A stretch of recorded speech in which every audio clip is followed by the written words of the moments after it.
اللہ شانہ نے اسے فوری عطا فرمایا. اللہ نے آج تک اس دعا کے مانگے کا رد نہیں فرمایا. ایک واقعہ ہے حضرت علی کرم اللہ وجہہ کا. حضرت علی ایک سفر میں تجارت کے سفر میں تشریف لے گئے. سفر تجارت میں آپ تشریف لے گئے.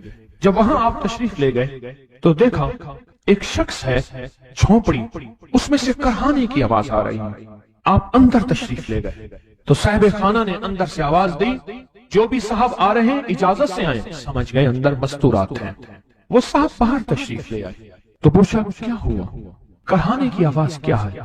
کہا میری بیٹی ہے, جنگل میں لکڑیاں لینے گئی, اس کے اوپر ایک درخت گر گیا کاٹتے کاٹتے, اور اس کی وجہ سے اس کی کمر ٹوٹ گئی ہے.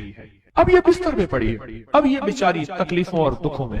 آپ نے فرمایا کوئی مسئلہ نہیں, میں ایک عمل کرتا ہوں, تو ایسا کر صرف اس کا کپڑا لے آ. آپ نے اس کے کپڑے کو سامنے رکھا, اس کو کہا اس کو پکڑ, اور اس کی طرف یوں انگلی کی, اور یہ دعا جو اب ہم پڑھنے لگے ہیں, بس یہ دعا پڑھی, اور صرف چند بار ہی پڑھتی اندر آوازیں خاموش ہو گئی, چپ ہو گئی. آپ نے فرمایا پوچھو جا کے.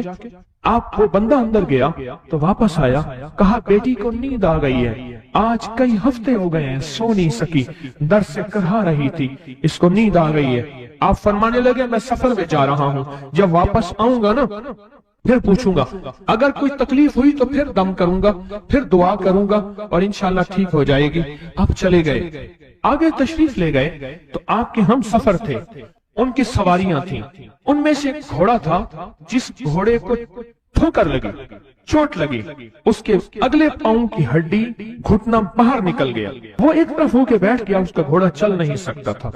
اس نے آ کے حضرت علی کرم اللہ درخواست کی کہ آقا اس کے لیے کچھ فرما دیں. فرمایا میں اس کے لیے دعا کرتا ہوں, یہ ٹھیک ہو جائے گا. اور آپ نے دعا پڑھنا شروع کر دی, اور فرمایا یہ اس کے ہاتھ پہ, اس کی ٹانگ پہ آپ نے ہاتھ پھیر دیا, جو معذور تھی ٹوٹی ہوئی نکلیا ہوا گھٹنا تھا. فرمایا ٹھیک ہو گیا. اور قافلے والوں نے دیکھا وہ گھوڑا سب سے آگے تھا, سب سے سبک رفتار تھا, اور سب سے لاجواب تھا. آگے ایک جگہ تشریف لے گئے تو قافلے کو پیاس لگی, پانی کی ضرورت تھی. کنواں دیکھا تو کنواں خشک تھا. آپ نے فرمایا کوئی بات نہیں, یہ دعا پڑھی, اور دعا کو پڑھ کے اپنا لعاب کنویں میں ڈال دیا. فرمایا کنویں میں پانی کا ایک جوش اٹھا, اور پانی اٹھا اور منڈیر سے باہر نکلا. لوگ پینے لگے تو آپ نے روک دیا. فرمایا مت پیو, کنویں کا جو کھڑا کالا پانی ہے وہ نکل جائے, اور پھر شفاف پانی جب نکلا فرمایا یہ پانی پیو, مشکیزیں بھرو, سواریوں کو پلاؤ. قافلہ چلتا رہا. آگے تشریف لے گئے, آگے دیکھا تو کھانا ختم ہو گیا. اتنا کھانا تھا کہ اب کھا لیں, آئندہ کیسے کھائیں گے؟ تو آپ نے فرمایا جو کھانا ہے لے آؤ. آپ نے کھانے کو رکھا, اوپر کپڑا ڈال دیا, اور یہ دعا پڑھنی شروع کر دی جو ابھی ہم بیٹھ کے پڑھیں گے, خوش قسمت ہیں. اور کپڑا ڈال کے فرمایا دعا فرمائی, یہ عمل فرمایا, یہ دعا پڑھی, اور اس کے بعد فرمایا دیکھو کھا لیا. اور فرمایا ہمارا 17 دن کا سفر تھا, اس 17 دن میں ہم نے کھایا, لوگوں کو کھلایا, جہاں لوگ آتے تھے ان کو بٹھاتے تھے. دسترخوان ہمارا تھا چند افراد کا, پھر سینکڑوں لوگوں نے کھایا. 17 دن کے سفر میں تھوڑی سی کمی بھی نہ ہوئی. جب گھر لوٹے تو وہی کا وہی ہمارا خزانہ, کھانا وہی سارا توشہ موجود تھا. آگے تشریف لے گئے تو ایک تجارت میں ایک دیکھا تو ایک بندہ ہے ٹھیکریوں پہ ٹھیکریاں مار رہا ہے. آپ اس کی طرف تشریف لے گئے, آپ نے اس کو جا کے دیکھا, لگتا ہے کہ تو پرانا جواری ہے. اس نے کہا جوا کھیلتا تھا, سب کچھ ہار بیٹھا ہوں, ہر چیز زندگی ختم ہو گئی ہے. آپ نے فرمایا اچھا ایسا کر توبہ کی نیت کر لے, اللہ سے توبہ کر لے, اور پھر میں تیرے لیے دعا بھی کرتا ہوں, عمل بھی کرتا ہوں. تو ایسا کر پتھر پہ پتھر مار, تیرا ہر پتھر سونے کا بنتا جائے گا. آپ بیٹھ گئے, اس نے ویسے ہی پتھر پہ پتھر مارا, اور جیسے بیچارہ بے بسی کی حالت میں پہلے مار رہا تھا, آپ نے دعا کرنی شروع کر دی, یہ دعا پڑھنی شروع کر دی.